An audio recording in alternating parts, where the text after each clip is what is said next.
ولا تلقوا بأيديكم إلى التهلكة وأحسنوا. Subscribe to this channel and share among your friends for more religious, knowledge-rich and historic lessons, durus and tafsir. حضرت موسیٰ علیہ السلام سے جو وعدے ہو رہے ہیں یہ سارے وعدے ہمارے ساتھ بھی ہے، اس لیے کہ قرآن قیامت تک کے لیے ہے، اور قرآن میں اسی لیے بیان کیے گئے ہیں کہ اس کام پر لگ جاؤ جو کام ہم نے انبیاء علیہ السلام کے اختتام کے طفیل، ختم نبوت کے طفیل تمہیں دیا ہے، پھر وہ سارے وعدے تمہارے حق میں پورے ہوں گے جو وعدے ان کے حق میں پورے ہوئے تھے۔ نبوت و رسالت کا سلسلہ تو ختم ہو گیا ہے، اب کوئی نبی نہیں بنایا جائے گا، لیکن وہ رعب، وہ دبدبہ، وہ غلبہ، دشمن کے دل کے اندر خوف، وہ ہیبت، اور داعی اپنے جاہ و جلال کے ساتھ، حشم و قدم کے ساتھ، اور اپنے پورے اطمینان کے ساتھ، پورے کانفیڈنس کے ساتھ جب میدان دعوت میں اترتا ہے تو ہمارا مدعو وہ کیسا ہی سیاسی اعتبار سے اور کیسے ہی مالی اعتبار سے اور کیسے ہی جسمانی اعتبار سے اور کیسے ہی علمی اعتبار سے اثر و رسوخ والا ہو، وہ مرعوب ہو جاتا ہے، وہ دب جاتا ہے۔ دنیا نے دیکھا کہ نیپال ہندو راشٹر کا ملک تھا، ہندو راشٹر ختم ہو گیا ہے، وہاں سے ہٹا لیا گیا، وہاں کا قانون بدل گیا، اب ہمارے یہاں ہونے جا رہا ہے، وہ ہونے والا ہے اور ہو کر رہے گا، اس لیے کہ یہ یاجوج ماجوج کا، ان دو یاجوج ماجوج کا ڈیزائن نہیں ہے، یہ اللہ پاک کا ڈیزائن ہے، اور اللہ پاک کا جو ڈیزائن ہے وہ پورا ہو کر رہے گا۔ ہم سارے کے سارے اگر دھرنا دے کر بیٹھ جائے کہ یہ نہیں ہونے دیں گے تو ہم اسے روک نہیں سکتے، اس لیے کہ ساری دنیا کا یہودی اسرائیل میں جمع ہو رہا ہے، لہٰذا ساری دنیا کا ہندو ہندوستان میں جمع ہو کے رہے گا، یہ طے ہے اللہ کی طرف سے، ہو کر رہے گا۔ نتیجہ کیا ہوگا؟ نتیجہ یہ ہوگا کہ دعات اللہ کو ایک جگہ پر سارے مدعو مل جائیں گے، دعوت دینے والوں کو ایک جگہ پر سارے مدعو ملیں گے، اس لیے کہ سب کو یہاں آنا ہے، سب کو یہاں جمع ہونا ہے، تو دعات اللہ کو مدعو ملیں گے، اور پھر دعوت کے بعد جب معاملہ آگے بڑھے گا اور کام اس کے آگے کا شروع ہوگا تو پھر مجاہدین کو کافروں کے شکار ایک جگہ پر ملیں گے۔ تو یہ سمجھ رہے ہیں کہ یہ ان کا پروگرام کامیاب ہو رہا ہے، ان کا پلان سکسیس ہو رہا ہے، یہ تو اللہ کا پروگرام ہے، اور یہ اللہ کی گھات ہے جس میں یہ پھنس رہے ہیں، لیکن سمجھ رہے ہیں کہ ہم کامیاب ہو رہے ہیں۔ تو اللہ کی گھات میں پھنسنے والے، اس میں مبتلا ہونے والے ابھی کچھ روز تو اپنے غلبے کی خوشیاں منائیں گے، اور مسلمانوں پر حالات اور مصائب اور پریشانیاں تیزی کے ساتھ آئیں گی، اور چھٹنے والے مسلمان چھٹ جائیں گے، جو کم ہونے والے رہیں گے وہ کم ہو جائیں گے۔ ایک تیسرے درجے کے مسلمان رہتے ہیں جو اپنے مفادات کے لیے مسلمان بنے ہوئے ہیں، جب ان کے مفادات اسلام سے ہٹ کر منافقت میں نظر آئیں گے تو وہ منافق ہو جائیں گے۔ جب ان کو نظر آئیں گا کہ اللہ کو چھوڑ کر غیر اللہ کو حاکم کہنے میں ہمارے کام بن رہے ہیں، اور ہمارے لیے سہولیات ہے اور اسکیمیں مل رہی ہے اور ساری چیزیں حاصل ہو رہی ہے، مسجد کے سجدے سے تو کوئی نہیں روکنے والا ہے، آپ وہاں سجدہ کیجیے، کوئی فرق نہیں پڑتا ہے۔ کسی زمانے میں باطل کو مسلمان کے سجدے سے شکایت نہیں تھی، حضرت شعیب علیہ السلام سے کفار کہہ رہے ہیں، یا شعیب صلاتک تأمرک ان نترک ما یعبد آباؤنا او ان نفعل فی اموالنا ما نشاء انک لانت الحلیم الرشید۔ اے شعیب تم نمازی تھے نا، بڑے نمازیں پڑھے ہو، کیا تمہاری نماز تمہیں اس بات کا حکم کر رہی ہے کہ تم ہمیں ہمارے طریقے سے روک رہے ہو؟ ہمیں جیسے جینا ہے ویسے جینے دو، تم کیوں ہمیں اس سے روک رہے ہو؟ کیا تمہاری نماز تمہیں یہ حکم کرتی ہے؟ ہمیں تمہاری نماز سے شکوہ نہیں ہے، تم تو بڑے سمجھدار ہونہار شخص تھے، تم پڑھو نا نمازیں، ہمیں کیوں روک رہے ہو؟ ایک رب ذوالجلال کی اطاعت اور ساری کائنات اسی کو حاکم ماننے لگے اور اللہ کی زمین پر صرف اللہ کی حاکمیت نافذ ہو. یہ انبیاء علیہ السلام کی محنتیں تھی. باطل کو یہی محنت کھٹک رہی تھی. سجدے نہیں کھٹک رہے تھے. نمازوں سے کوئی گلہ اور شکوہ نہیں تھا. آج بھی نمازیں جاری رہیں گی, فرق نہیں پڑتا ہے. بس جس مسجد میں پڑھو بولے اس مسجد میں پڑھنا پڑے گا, جب پڑھو کہا گیا جب پڑھنا پڑے گا, وہ ساری چیزیں رہیں گی آگے چل کر. لیکن وہ مسلمان جو اپنے مفادات اللہ کی حاکمیت کے علاوہ غیر اللہ کو حاکم ماننے میں سمجھ رہے ہیں, وہ ادھر کو چلے جائیں گے.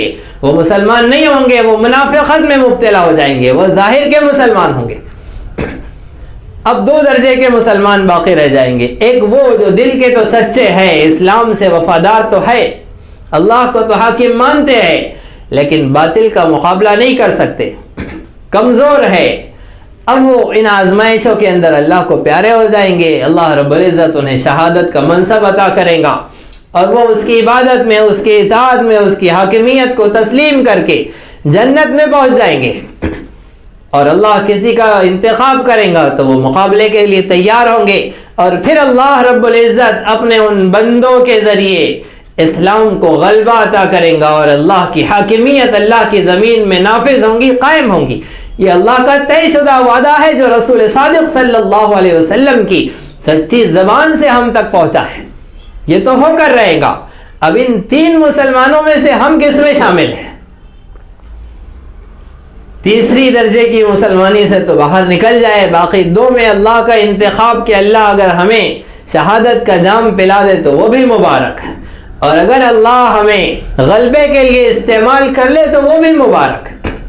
لیکن ہم غیر اللہ کی حاکمیت والی مسلمانی میں نہیں رہیں گے. اتنا تو طے کرے, قرآن کا طالب علم اتنا تو طے کرے کہ قرآنی احکامات کو یہ مانے گا, اللہ رب العزت کی حاکمیت کو تسلیم کرے گا. حضرت موسیٰ علیہ السلام کو اللہ رب العزت نے وعدہ فرمایا کہ ہم آپ دونوں کو غلبہ دیں گے اور آپ کے متبعین کو غلبہ دیں گے. انتما ومن اتبعکم الغالبون. حضرت موسیٰ علیہ السلام کے حق میں تو یہ دعا قبول ہو جائے اور ان کے متبعین کو تو غلبہ مل جائے, اور سردار انبیاء حضرت محمد مصطفیٰ صلی اللہ علیہ وسلم کے امتیوں کے حق میں یہ دعا قبول نہ ہو. یہ کیسے ہو سکتا ہے؟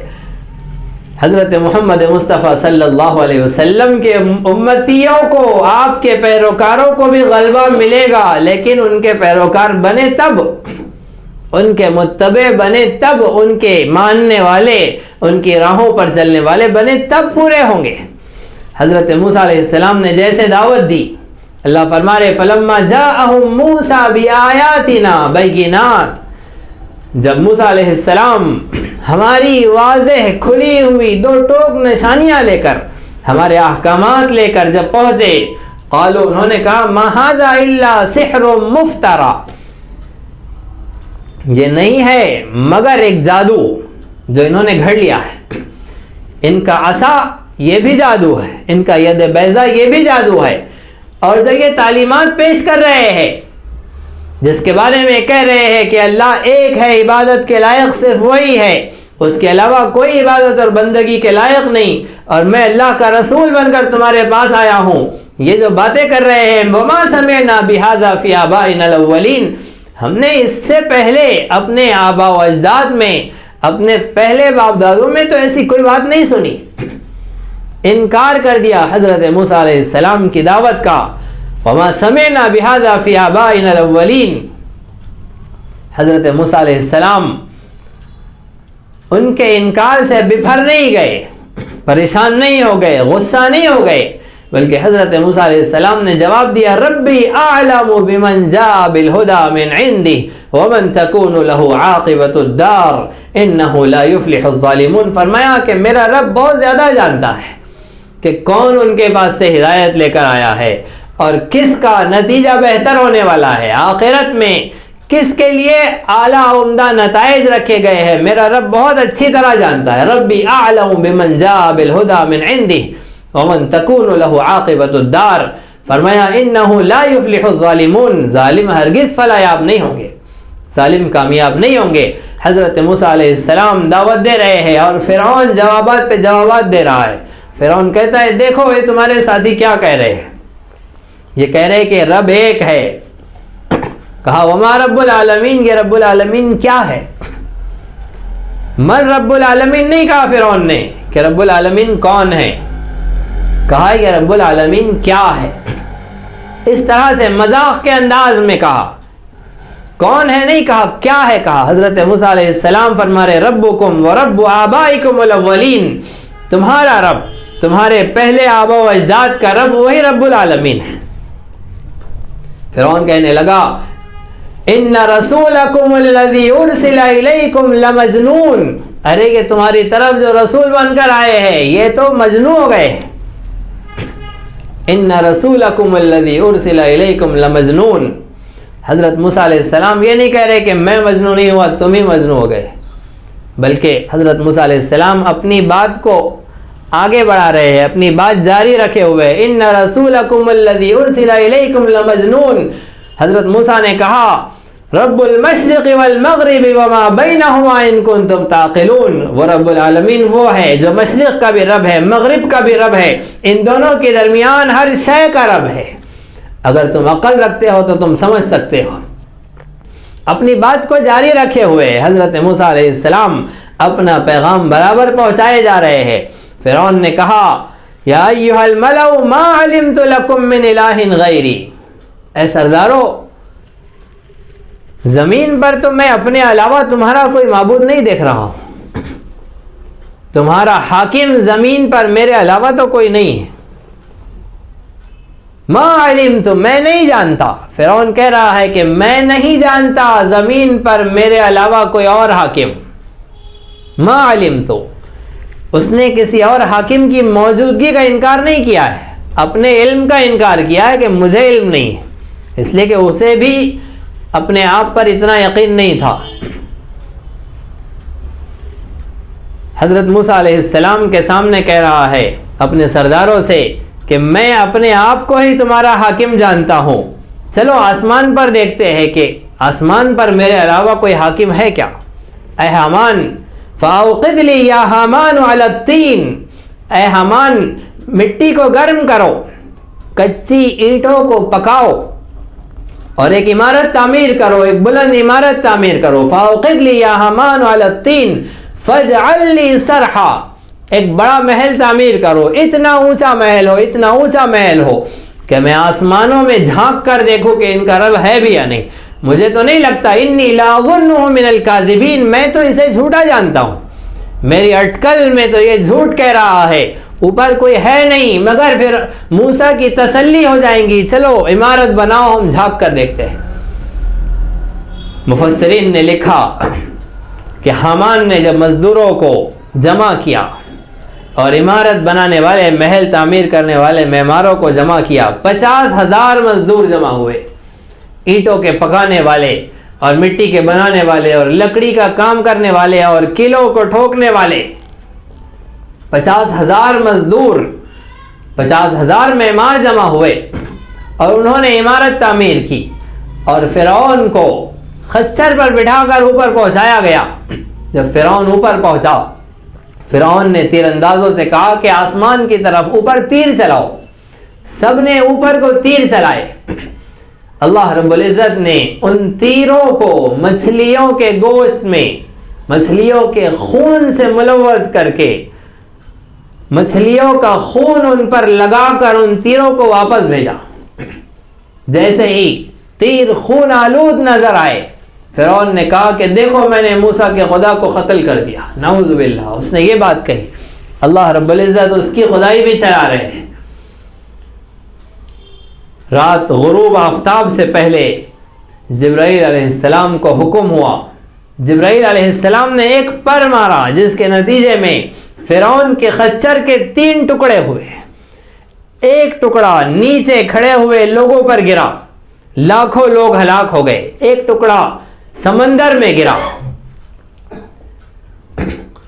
اور ایک ٹکڑا ان معماروں پر, ان تعمیر کرنے والوں پر گرا جنہوں نے اس عمارت کی، اس محل کی تعمیر میں معمولی بھی حصہ لیا تھا اور سارے کے سارے ہلاک ہو گئے، سارے کے سارے قتل ہو گئے، غروب آفتاب سے پہلے اس کو نتیجہ مل گیا۔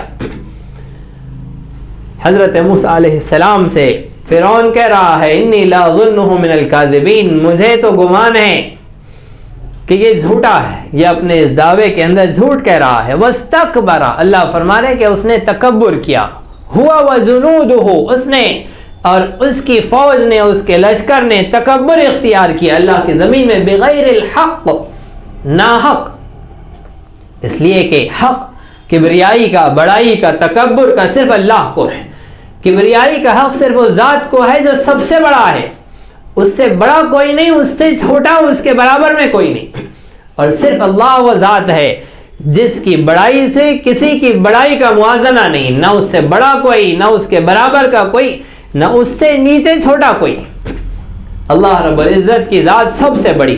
اللہ رب العزت نے فرمایا حدیث قدسی میں، الکبریاء ردائی، کبریائی میری چادر ہے، والعظمت ازاری، اور عظمت میرا ازار ہے، جو اس کے اندر داخل ہونا چاہیں گا میں اسے پھاڑ دوں گا، جو مجھ سے اتار کر خود اس لباس کو پہننا چاہیں گا میں اسے جہنم کے اندر ڈال دوں گا۔ مختلف روایات کے اندر، حدیث میں الگ الگ الفاظ میں اس حدیث کو بیان کیا گیا ہے کہ کبریائی اور بڑائی اور عظمت اور بلندی صرف اللہ ہی کے شایان نشان ہے۔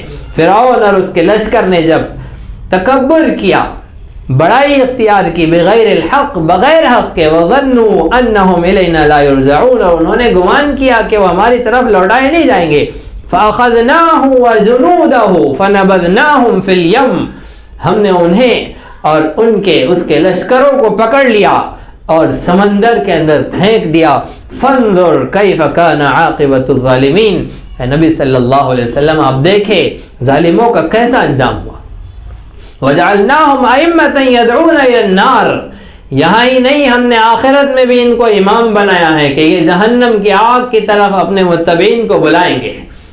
وجعلناہم ائمۃ یدعون الی النار ویوم القیامۃ لا ینصرون، قیامت کے دن ان کی کوئی مدد نہیں کی جائیں گی۔ یہ لا و لشکر اور یہ خدائی اور یہ عزت اور یہ حکومتیں اور یہ ساز و سامان اور یہ ساری تیاریاں، یہ قیامت کے دن کچھ بھی کام نہیں آئیں گی۔ وَأَتْبَعْنَاهُمْ فِي هَذِهِ الدُّنْيَا لَعْنَةً، زمین کے اندر ہم نے ان پر لعنت کی پھٹکار ماری ہے کہ جو ان کا تذکرہ کرے گا لعنت کے ساتھ کرے گا۔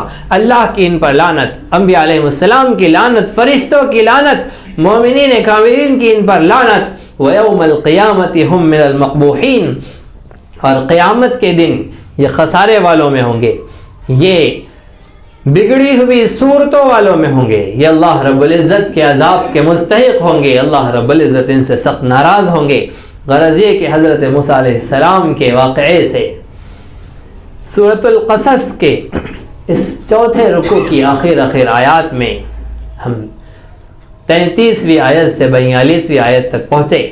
اس میں اللہ رب العزت کی طرف سے حضرت موسیٰ علیہ السلام کی راہ دعوت میں پذیرائیاں اور آپ کے مقابل کی ہلاکت، اور اللہ رب العزت کی طرف سے مدد و نصرت اور اسلام اور مسلمانوں کا غلبہ، جن اسباب، جن وجوہات اور جن راہوں سے بیان کیا گیا ہے، ہمیں بھی ان اسباب کو اختیار کرنا چاہیے، مسلمانی کے ان تقاضوں کو پورا کرنا چاہیے، قرآن کریم سے مل رہی ان تعلیمات کو، ان احکامات پر عمل پیرا ہونا چاہیے، تاکہ اللہ رب العزت پھر ہماری وہ دعائیں قبول کرے، اللہ رب العزت ہمیں بھی عزتوں سے سرفراز کرے، غلبہ عطا کرے، اور اللہ رب العزت کی زمین پر اللہ رب العزت کی حاکمیت نافذ اور قائم ہو۔ اللہ رب العزت ہم سب کو صحیح سمجھ عطا فرمائے، صحیح فہم عطا فرمائے۔ آج کے فرعونوں کے سامنے حضرت موسیٰ علیہ السلام کی اور تمام انبیاء علیہ السلام اور تاجدار مدینہ احمد مصطفیٰ محمد مصطفیٰ صلی اللہ علیہ وسلم کی اقتداء میں اللہ رب العزت کی اطاعت کی طرف انہیں دعوت دینے کی ہم سب کو ہمت، جرأت اور توفیق عطا فرمائے۔ آمین وآخر دعوانا الحمدللہ رب العالمین۔ اسی طرح دینی، علمی، اصلاحی اور تاریخی دروس و بیانات سے استفادے کے لیے آپ کے اس چینل کو لائک، شیئر اور سبسکرائب کریں۔ یہ نغمہ حور جنت ہے، نماز تم کو